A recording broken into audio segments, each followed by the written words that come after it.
Hi guys, welcome to How to Solutions YouTube channel. In today's video, I'm going to show you how you can change text to speech voice on TikTok. Before getting into this video, must subscribe to our YouTube channel and click on the bell icon. So the first step you need to do is to open TikTok. Once you open TikTok, you simply need to click on the plus icon in the bottom and you need to record a video.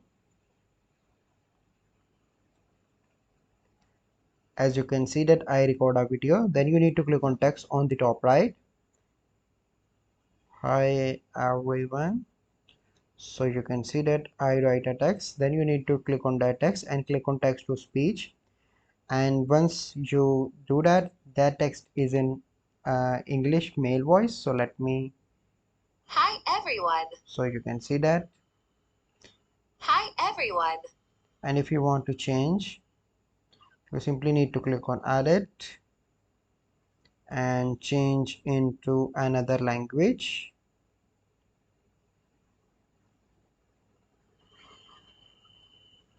Hola. Hola. So you can see that it is now changed. So this is our process by which you can change text to speech language on TikTok.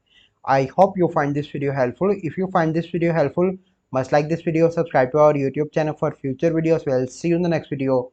Thank you. Have a good day.